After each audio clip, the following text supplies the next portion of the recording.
So I've got all of the diodes in. There's the 5.1 volt Zeners here, and then the other diodes here. I'm going to move on to the 4.7, 4.7K, and 470 ohm resistors next. There is one 4.7 ohm, and it's R57 up here. And I'm going to address it first just so I don't make a mistake. And these are 4.7 ohm, quarter watt. I just need one of these. And I'm curious here if I can use a lead forming tool for these. I prefer that if I can. Let's take a look at the various lead forming tools I've got floating around here. No, it looks like these are still going to be too bloody narrow.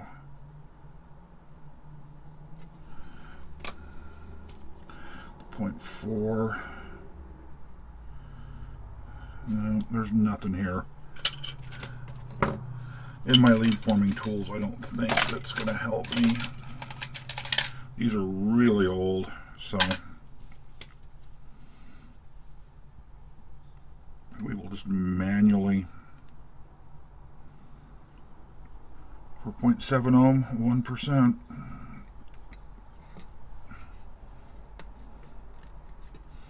I did not bend those close enough to the package. Boy, that Suxel's got to be that tight. There's enough room on the board that, in my opinion, he could have gone to a little bit larger footprint, but that's just me. We'll just go ahead and solder that one in now. No reason not to.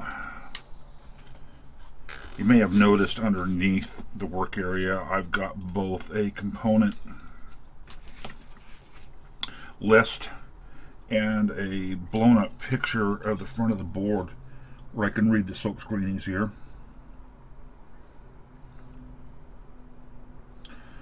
0.7 ohm.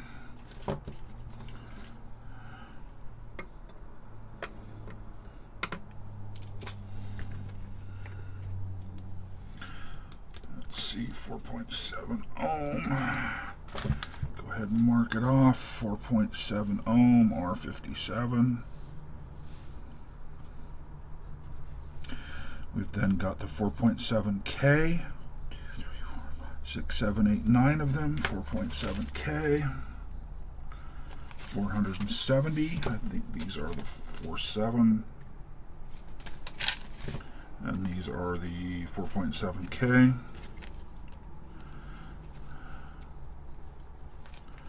There are some interactive assembly diagrams included in the download that are really sweet. Problems I don't have a PC up here in the lab.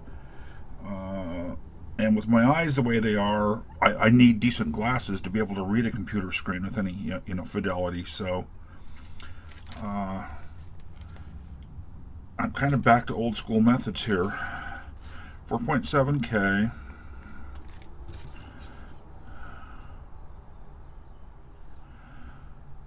Color bands are so tiny it's almost impossible to read. Is there actually a... There it is, yellow.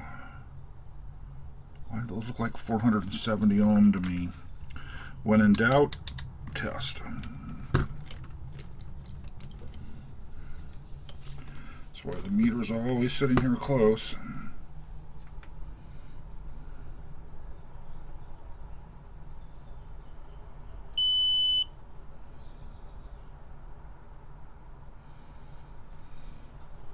Something isn't right here. Oh, I'm in continuity mode, that's why. Diode, auto, capacitance, resistance. 4.667 K for 1%. Is that really? These are 1%. Yeah, I guess that is 4.7K. 1%, it'd be, yeah. I think these are fine. They're all a little bit low, but they're consistent. So I counted out we needed 1, 2, 3, 4, 5, 6, 7, 8, 9 of these. 2, 3, 4, 5, 6, 7, 8, 9.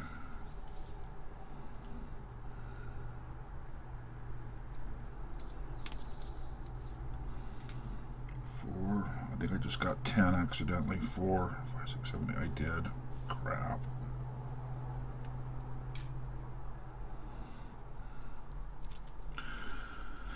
Let's see if we can figure out where these go. So the interactive assembly diagram is really cool. I could have clicked on this value resistor, and on the screen, all the places these go would have lit up. So there's one. Let's kind of get this set off the side here. I need to be able to see the resistor list.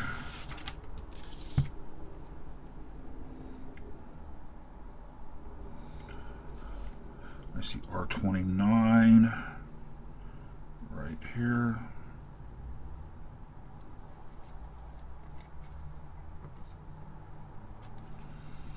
So there's R29. We see R26 there.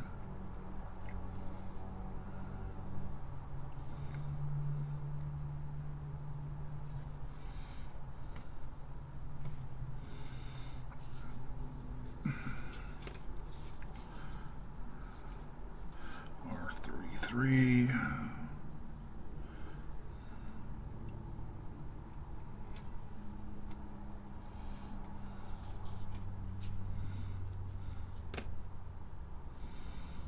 R27.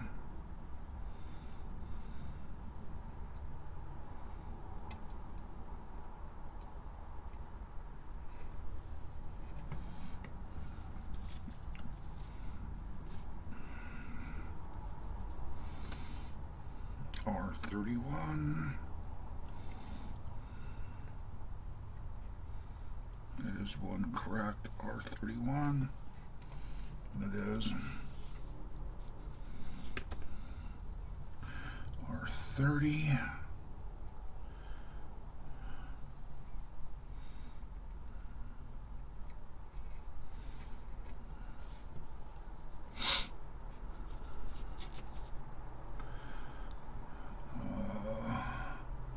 R32.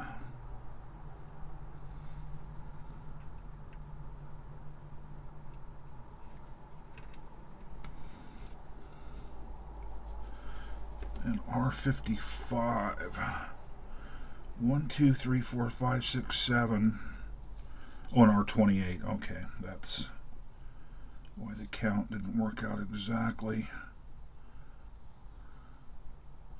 That's a 470. 1K, 10K. R28, I see it there.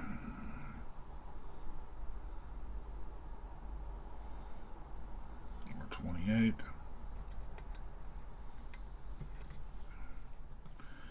R28, there's one left, which is R55, which is probably in a different location on the board. R55, R75, 76, there it is, R55.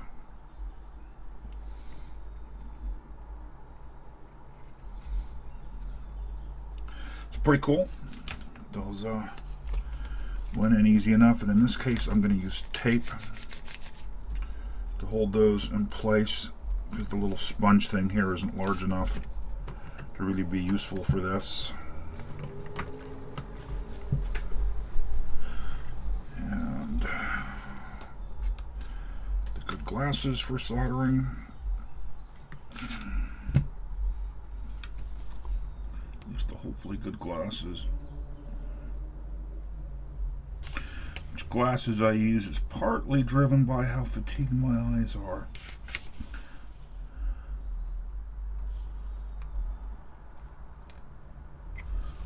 Some of these are difficult to get into. just because there's such a sea of legs.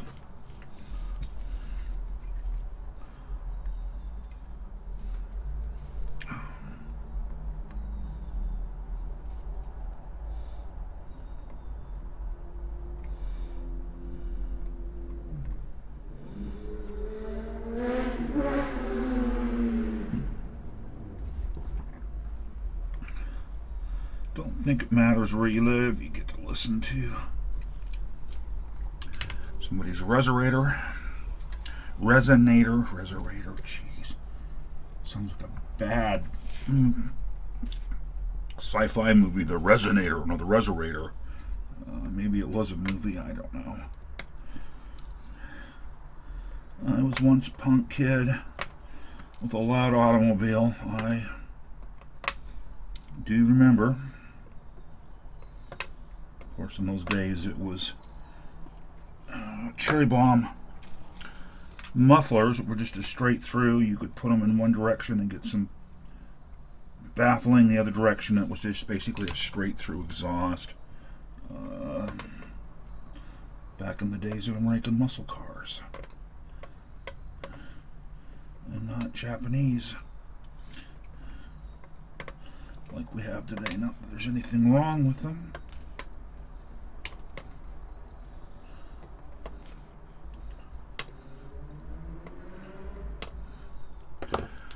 Don't mind it so much during the day, but I'll tell you, when I'm trying to sleep and it's the middle of the friggin' night and he comes flying through here and pop, pop, pop, pop, pop, pop, I find that a little irritating.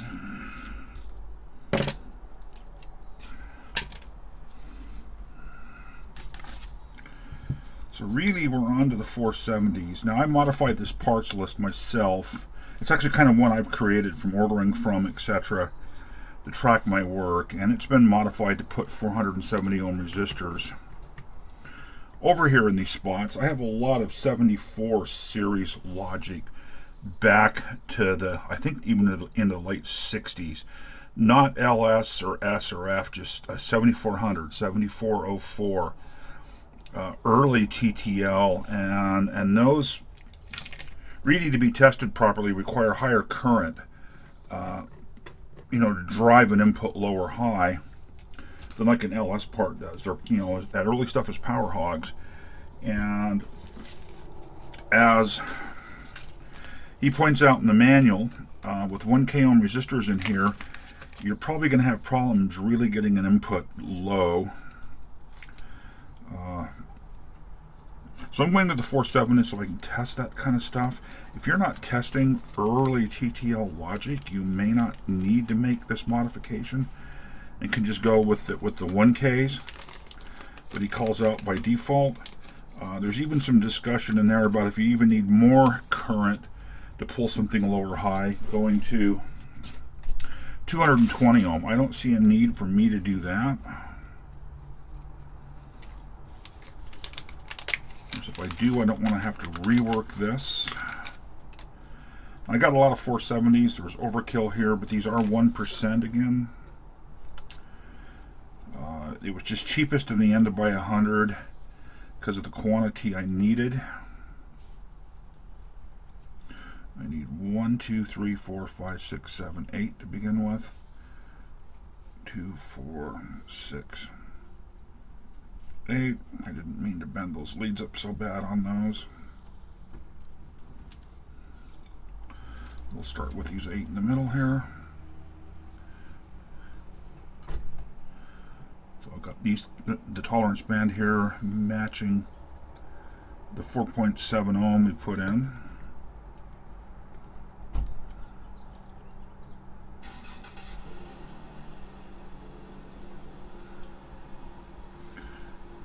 Resistors, of course, are not polarized. It doesn't really matter which way you put them in. Why?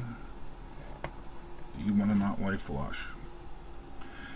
Really doesn't matter in the end for resistors the direction they go in. I just prefer them to be in the same direction. And I actually prefer them when I'm looking at the board with the text, the silk screen upright, that I am reading right to left or left to right, just like, you know, I read English text. Why is that? A little bit crooked's not going to hurt. But again, that's just a preference thing. It doesn't have to be done. It doesn't really make a difference. I don't know that anybody's ever looked at a board I assembled and went, wow, he's got all the resistors in the same orientation.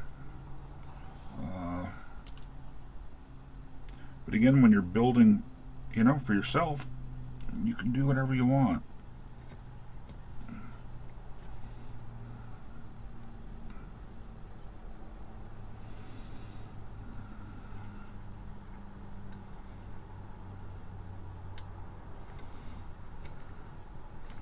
One of the things I don't like about the way this silk screen on this board works is you cover up the value and the resistor number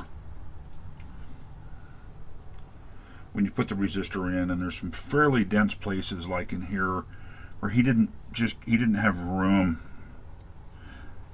honestly, externally and or outside of the footprints to put the markings on. And he's got those really nice interactive maps where I can go over and click on a resistor and it shows right up on a picture of the, you know, the PCB. So it's much more modern what he's done than an old school guy like I typically deals with, but that's fine. Again, I'm using the tape to hold them in place, just because the little pad isn't big enough.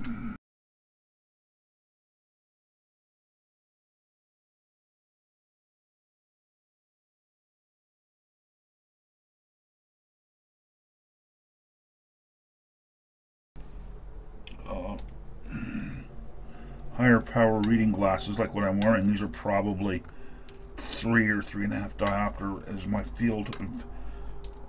depth of field becomes narrower and narrower as the power goes up.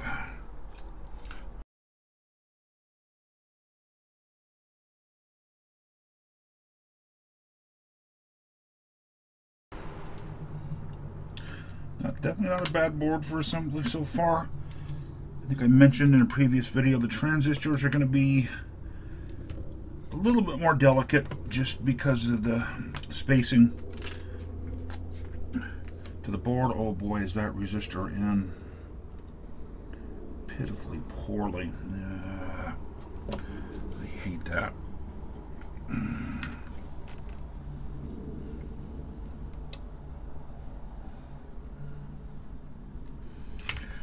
Don't recommend you do that. That just added a bunch of mechanical stress on that resistor it didn't really need.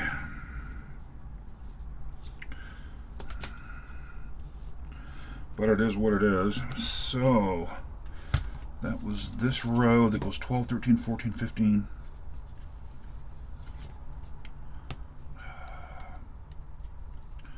12, 13, 14, 15. 17, 18, 19, 20. 17, 18, 19, 20.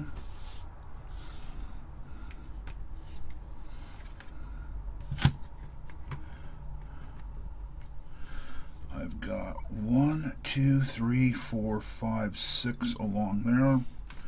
So I'm going to do these in small groups like this.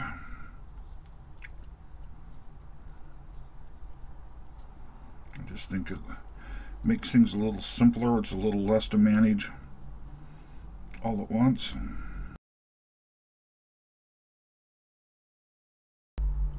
Oh man, if I can get that in there. That's R1, 3. Is that really R1, R3? R1, 3, 4, 5, 6. Huh. R1, 3. I built a Nixie clock ages ago that was completely discrete components. It's transistors, resistors, capacitors, and a lot of them to create the the logical units, so to take the line frequency coming in the 60 hertz and divide it by 10 and then 6 to get 1 hertz, etc. And God, it was a lot of components. I thought it'd be a lot of fun, and in the end it was just a huge chore. It was so much soldering. So that really is our 1, 3, 4, 5,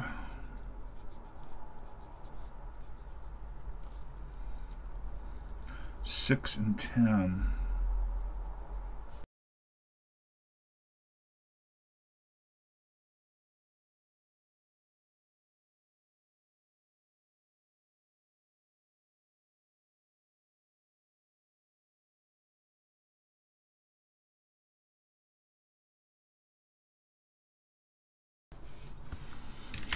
Well, I think with these resistors about finished up, I'm going to wrap this one up here. I don't see any reason to shoot another hour or two of video as I put in resistors. It'll just be the same process. Repeat it over and over. A few resistors.